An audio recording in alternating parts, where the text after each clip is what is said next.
नमस्कार. आज आपण ग्रामपंचायत की एक्झॅक्टली हा कन्सेप्ट काय आहे, कन्स्ट्रक्शन काय क्वालिटी असते याच्यामध्ये, तुम्हाला ग्रामपंचायतमध्ये बजेट कमी असल्यावरती तुम्हाला त्याच्यामध्ये क्वालिटी काय काय देतात, तर आपण याच विषयावरती आज बोलणार आहोत.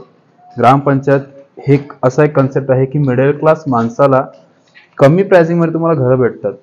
टॉवर्समध्ये सर्व कोणी काही प्रिफर नाही करू शकत. टॉवर्समध्ये आताची रेंज पकडला गेले 1 BHK हा 70 लाखाच्या खाली भेटत नाही. 2 BHK सव्वा 2 करोडपर्यंत जातो. तर ग्रामपंचायतमध्ये तोच फ्लॅट तुम्हाला बिल्टअपमध्ये साधारण 20 लाखापासून चालू असतात. हाय व्हेरियंट 25 लाखापर्यंत असतात. तर आज मी तुमच्यासोबत तेच डिस्कस करणार आहे की 1 BHK मध्ये तुम्हाला कसे एरिया भेटतात, त्याच्यामध्ये 2 BHK कसे एरिया असतात, त्याच्यामध्ये कन्स्ट्रक्शन क्वालिटी कशी असते, काय काय ड्रेनेज पॉईंट्स, टोटली आपण सर्व याच्यामध्ये बोलणार आहोत. G+4 कंस्ट्रक्शन कशाला बोलतात, पेपरवर काय काय असतो, तर या आपण पूर्ण पहिला कन्स्ट्रक्शन क्वालिटी पाहूया.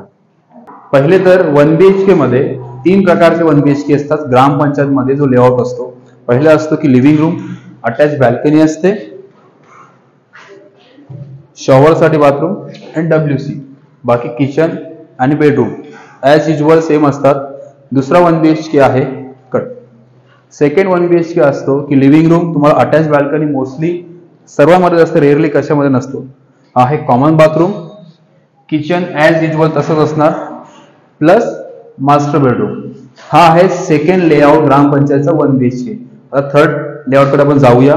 थर्ड 1 BHK असा असतो की ज्याच्यामध्ये तुम्हाला कॉमन बाथरूम देतात, त्याच्यामध्ये तुम्हाला ॲज युजल लिव्हिंग रूम असतो, बॅल्कनी असते, किचन आणि बेडरूम. तर हे 3 व्हेरियंट 3 लेआउट तुम्हाला 1 BHK मध्ये असतात. आता पाहूया आपण 2 BHK चे लेआउट, जे मोस्टली दोनच असतात. पाहणार आहोत की 2 BHK चे लेआउट एक्झॅक्टली कसे असतात.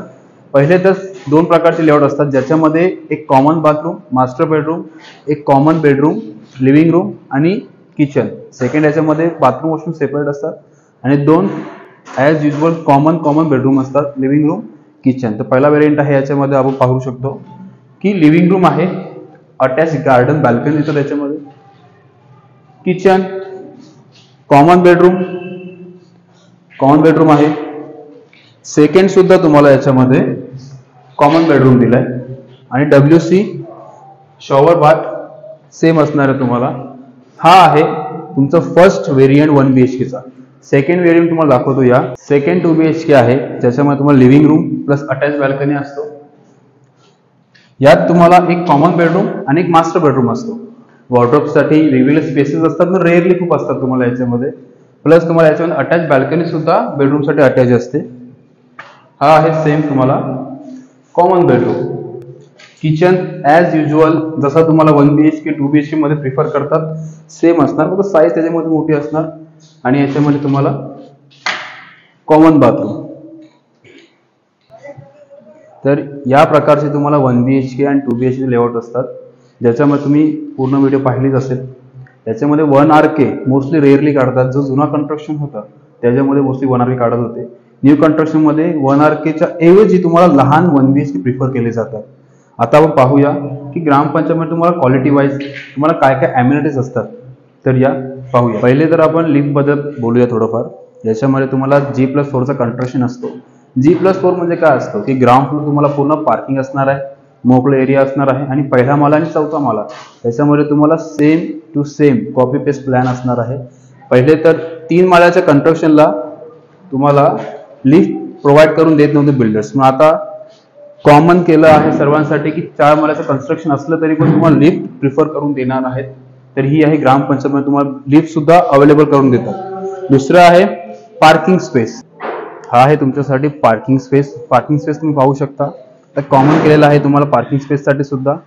ग्राउंड फ्लोअरला पूर्ण तुम्हाला पार्किंग स्पेस असणार आहे. मीटर बॉक्स पाहू शकता. याच्यामध्ये खूप सिक्युअरली आणि कस्टमरची काळजी घेऊन आपण पूर्ण सर्वांना तुम्हाला ॲम्युनिटीज प्रोव्हाइड करून देतो. मीटर हे ओपन नसतात, पूर्ण जाळी वगैरे मारून तुम्हाला प्रोव्हाइड करून दिलेलं असतात. दुसरं आहे याच्यामध्ये ड्रेनेज पॉईंट कसे असतात, तर या ड्रेनेज पॉईंट तुम्ही पाहू शकता. याच्यामध्ये तुम्हाला प्रॉपर RCC करून ड्रेनेज देतात ग्रामपंचायतमध्ये. म्हणजे असं नाही की तुमची प्राइसिंग कमी असल्यामुळे तुम्हाला क्वालिटी कमी दिली जाते, असं बिलकुल नाही आहे. तुम्हाला याच्यामध्ये प्रॉपर 24 तास बोरिंग असते. वॉटर इंटेक जो पिण्याचा आहे प्रॉपर त्यासाठी सेपरेट टँक असतो आणि बोरिंग वॉटरसाठी सेपरेट टँक असतो.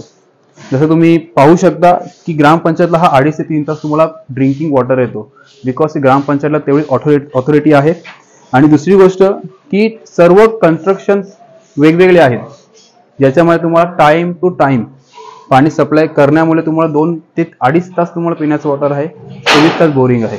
आता पाहूया आपण पेपर वर्क ॲज युजल कसे असतात. सेकंड पॉईंट येतो की ग्रामपंचायत ही प्रॉपर्टी असते मोस्टली खेड्यागावामध्ये की गाव एरियामध्ये बनवली जाते, त्याच्यामध्ये पाणी तुंबायचे खूप चान्सेस असतात. पण आता तसं ग्रामपंचायतमध्ये ना खेडेगावामध्ये मोस्टली राहिलं नाहीये, कारण की या अशा खेड्यामध्ये जिथे एवढा डेव्हलपमेंट होतो त्या ठिकाणी जास्तीत जास्त करून प्रॉपर ड्रेनेज सिस्टीम काढलेले असतात, जागे जागेवर ड्रेनेज असतात, नाले.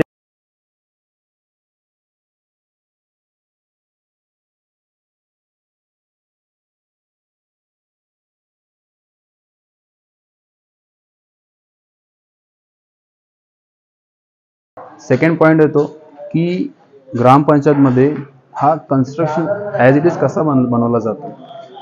फर्स्ट तर तुम्हाला याच्यामध्ये व्हाईट आणि ब्राऊन सँड दोन्ही यूज केले जातात. विटांचं काम मोस्टली आता बंद केलं आहे, कारण की त्याची जागा प्युअर ब्लॉक्सने घेतली आहे. सेकंड क्वालिटी प्युअर ब्लॉक्स असतात आणि जी फर्स्ट क्वालिटी असते ती मोस्टली टॉवरसाठी यूज केली जाते. विटांचं काम हा जुना कन्स्ट्रक्शन असल्यामुळे त्या टायमाला यूज करत होते, पण त्या वेळेच्या कन्स्ट्रक्शनमध्ये तुम्हाला लिकेजचा प्रॉब्लेम खूप सारा भेटणार. पण आताच्या ग्रामपंचायतमध्ये खूप सुधार झालेले आहेत, जसं की तुम्हाला बाहेरून RCC असतो, आतमधून सुद्धा RCC केला जातो, जेणेकरून तुम्हाला लिकेजचा प्रॉब्लेम नाहीसाच आहे.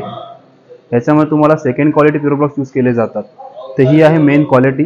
आणि आता पाहूया आपण की याच्यामध्ये जो पेपर वर्क असतो, नोटरी असतो, रजिस्ट्रेशन असतो, की अदर जे पेपर्स असतात, मी तुम्हाला पूर्ण समजवतो काय कसं असणार आहे आणि त्या पेपरचं महत्त्व एक्झॅक्टली त्याच्यामध्ये त्यांच्या पॉईंट ऑफ व्ह्यूने.